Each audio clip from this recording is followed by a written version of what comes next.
Are you telling me that you built a time machine out of a DeLorean?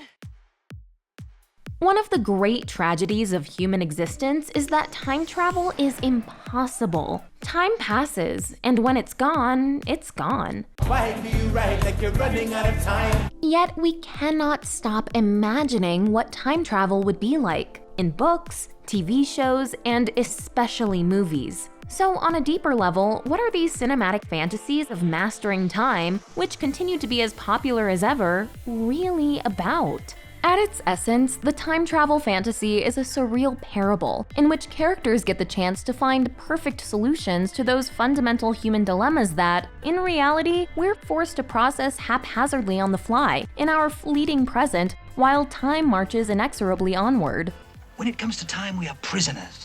Whether fictional time travelers' quests are grand and noble, or small and silly, whether they're trying to save the world, 35 years from now, you reprogrammed me to be your protector here, in this time. or just fix their personal problems, It's your kids, Marty. Something has got to be done about your kids. they end up emerging with some profound takeaways that might help us learn to use our time on this earth well. No amount of money ever bought a second of time. Here's our take on the deep meaning of the time travel story. Whoa, this is heavy. There's that word again, heavy. Why are things so heavy in the future? Is there a problem with the Earth's gravitational pull?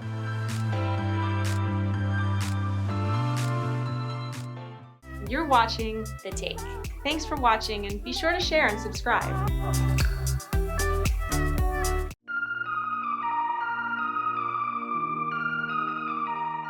A high number of time travel stories are really, at their essence, therapeutic tales of self-improvement or personal fulfillment. Anyway, I can't change what I've done, but I can start trying to be a better person today. The time travel movie, focused on an individual, lets us vicariously experience the chance to go back and correct our own mistakes, recover a missed opportunity, glimpse our unknowable future, or have as many do-overs as we need to get it right. Life is like a box of timelines. Arguably the most famous time travel movie ever, 1985's Back to the Future exemplifies the fantasy of fixing the past in order to set the present on the right track. No McFly ever amounted to anything in the history of Hill Valley. Yeah, well, history is gonna change. And like any good psychoanalyst will tell you, in order to get to the bottom of our individual problems, we'll likely have to go back further and dig into our parents' issues. After getting sent 30 years back in time to 1955, teen Marty McFly spends most of the movie trying not to screw up his teen parents' romance and accidentally prevent himself from being born. If they don't meet, they won't fall in love, they won't get married, and they won't have kids. But by interfering, he ends up pushing his parents to come together in the right way. He helps his father George learn self-respect. That's why we gotta show her that you, George McFly, are a fighter. You're somebody who's gonna stand up for yourself, somebody who's gonna protect her. And ensures that his mother Lorraine is attracted to George not because she pities him, as was previously the case. He seems so helpless. Like a little lost puppy. But because she's impressed by him. Are you okay? Who is that guy? That's George McFly. After establishing this admiration and respect in his parents' marriage, Marty returns to 1985 to find a confident, successful dad, a happy mom without her previously seen drinking problem, loving, well-adjusted siblings, and a former bully now submissive and put in his place. I'm sorry, Mr. McFly. I meant I was just starting on the second go.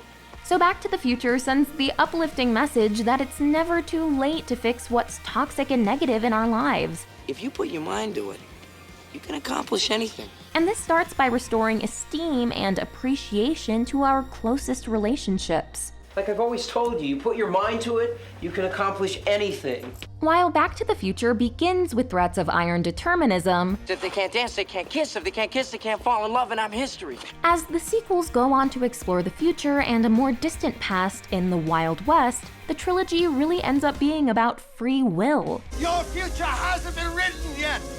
No one's has. The lesson is that instead of worrying ourselves over the consequences of our every potential mistake, we should be empowered to shape our futures by being the best, most courageous human beings we can be.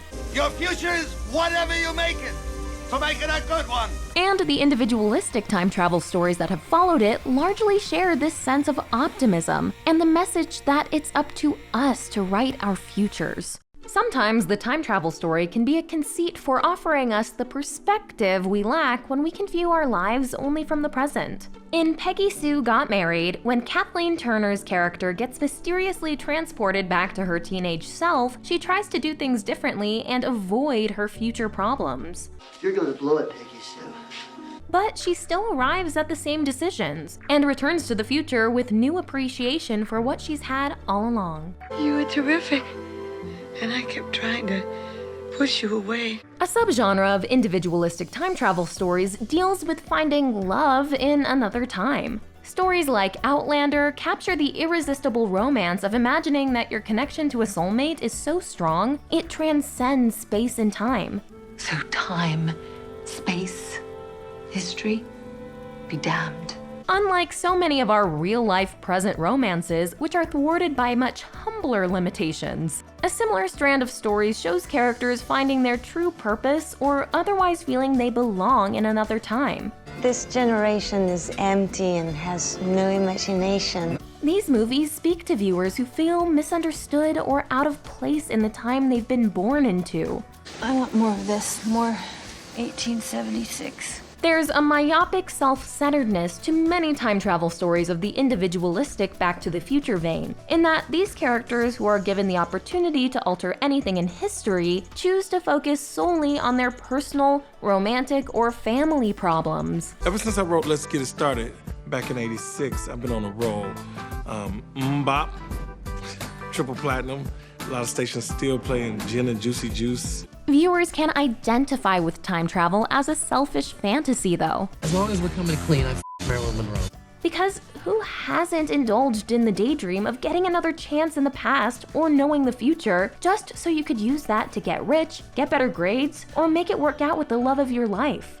Well, gotta get back to our report. Yeah, we take you with us, but it's a history report, not a future report.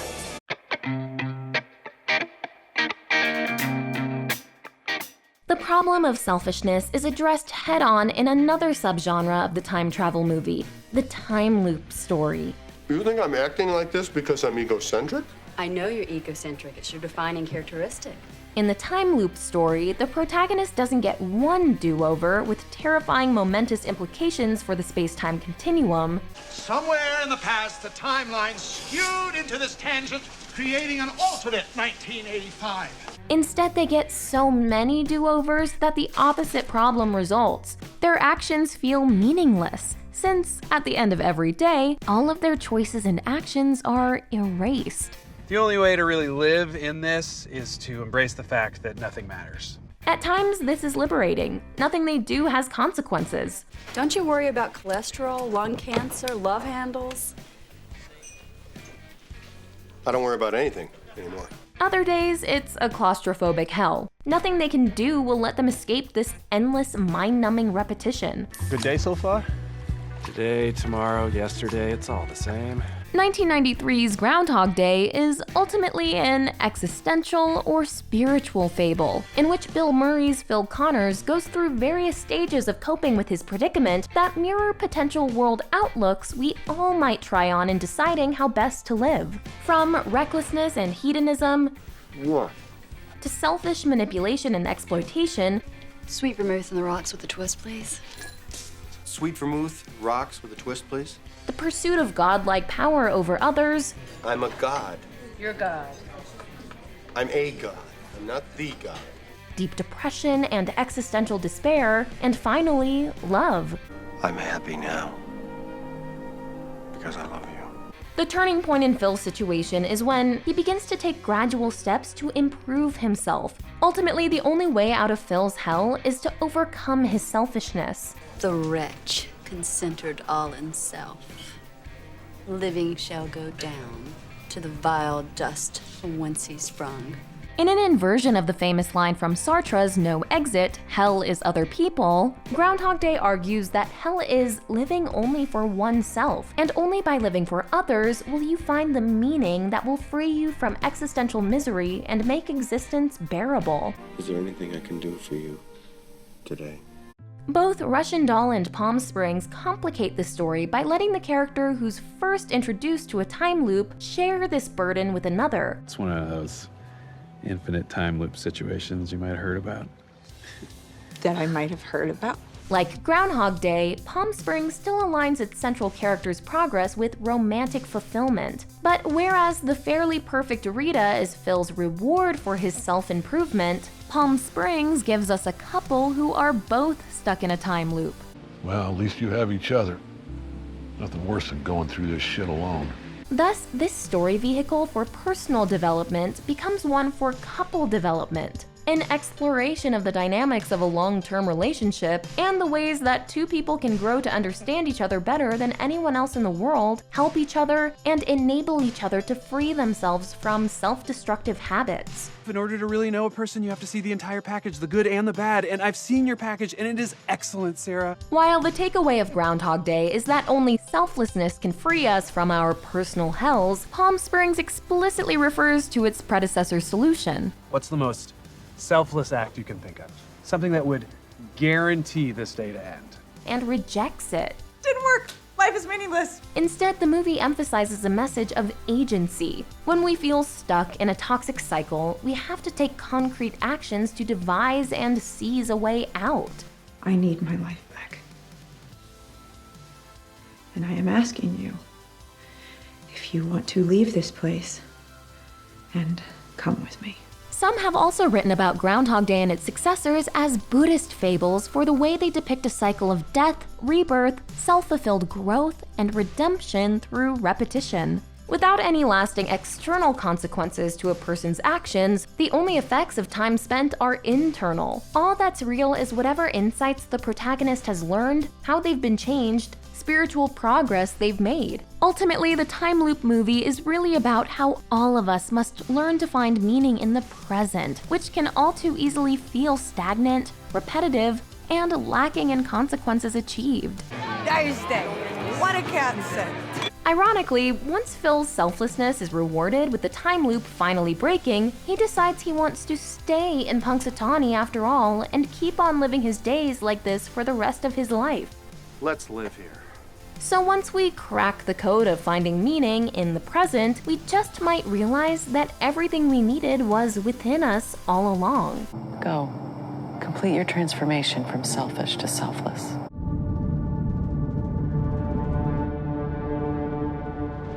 Can man control his destiny? Can he change the shape of things to come? Strikingly, the self-centered optimism about improving our personal lives in smaller-scale tales of time travel is generally replaced with crushing pessimism when the problems are blown up to a global scale. I can't believe that everything we say or do has already happened. We can't change what's going to happen, and 5 billion people are going to die. I want the future to be unknown. The time travel genre was first popularized by H.G. Wells' seminal novella, The Time Machine. When I speak of time, gentlemen, I'm referring to the fourth dimension. A story about optimistically journeying into the future, only to be crushed by what you see there. What have you done? Thousands of years of building and rebuilding, creating and recreating so you can let it crumble to dust.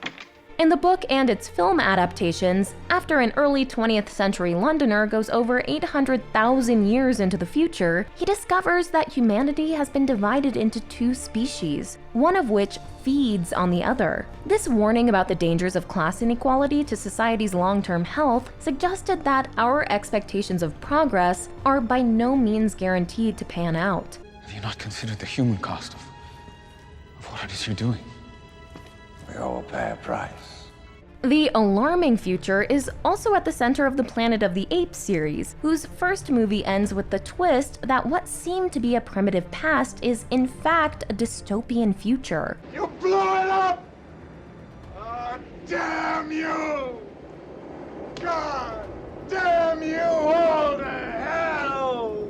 It's no accident that the original version of these movies were popular during the Cold War, when the threat of nuclear annihilation loomed large in the popular imagination. As the bleak futures presented in time travel movies dampened the impulse to even venture there, more time travel stories have focused on visiting the past, often from a much worse, further off future, to correct a crucial mistake and save humankind from disaster. There are people in the future who need us. Who need Tenet. We need to save them here and now. And this shift alone says a lot about the direction many of us feel our present collective choices may be taking us in. Mankind became stupider at a frightening rate. These time travel premises about whether a seemingly doomed society can save itself from the brink of destruction before it's too late are really asking whether we, in our present, can avoid the same for our own world, despite formidable and mounting global problems. Are you saying it's from the future? One possible future.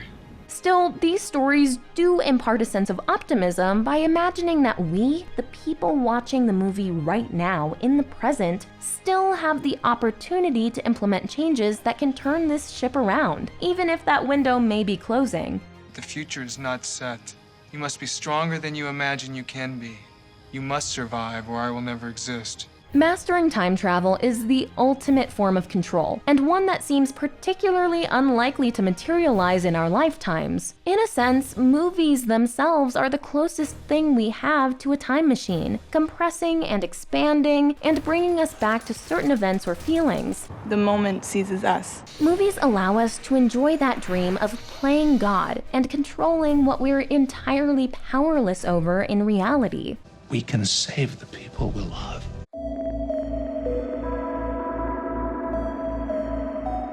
Then there are a number of stories that shrewdly combine the genre's grim pessimism with its optimistic solipsism. In the time loop story Edge of Tomorrow, Tom Cruise eventually attempts to use his endless do-overs to save the world, but in the process, he also becomes a better person, braver, stronger, less selfish, and worthy of Emily Blunt, who plays a super soldier with her own time loop experiences. Tomorrow, at the beach.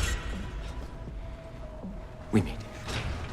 Proving yourself to Emily Blunt also factors into Looper, where, confronted with his future self who wants to fix the world by taking a young boy's life, Joe ultimately realizes that the things he has most control over are his own actions. Laid out in front of him, the bad path. I saw it, and the path was a circle, so I changed it. Strange time travel classic Donnie Darko likewise looks at self-sacrifice as a means of saving the world. I hope that when the world comes to an end, I can breathe a sigh of relief, because there will be so much to look forward to. And See You Yesterday mixes the fun adventures of the personal time travel tale with the despairing fatalism of the social one, as a teen revisits the same short period to save her brother from a police shooting, and we're reminded that, even if this one shooting can be stopped, it won't turn the greater tide of injustice. Then there are some epic tales about the future of society that do see reasons for hope. Christopher Nolan's Interstellar imagines that love will save our species from an apocalyptic future. Love is the one thing we're capable of perceiving that transcends dimensions of time and space. X-Men Days of Future Past and Avengers Endgame function like blockbuster-sized versions of smaller family-centric time travel stories, where characters are able to reconnect with lost loved ones and get second chances in their personal lives through time-bending circumstances. You want to tell me about her? No. No, I don't think I will. Plenty of time travel stories are cautionary tales about why you wouldn't want to mess with time, even if you could. Don't do anything, don't touch anything. Sci-fi rule number 1. You start messing with the past, you end up with monkeys ruling the future. Meanwhile, the alternate reality or multiple worlds fantasy, famously portrayed in Sliding Doors and replicated in many sitcoms, ultimately reminds us that, as much as our minds love to play out endless what-ifs and might-have-beens, in reality, our choices cannot be undone in our forward-moving experience of time. But even if it takes a longer or more indirect route to get where we're going, how it happened to happen is probably how it's meant to be. Cheeto. You know what the Monty Python boys say? Nobody expects a Spanish Inquisition.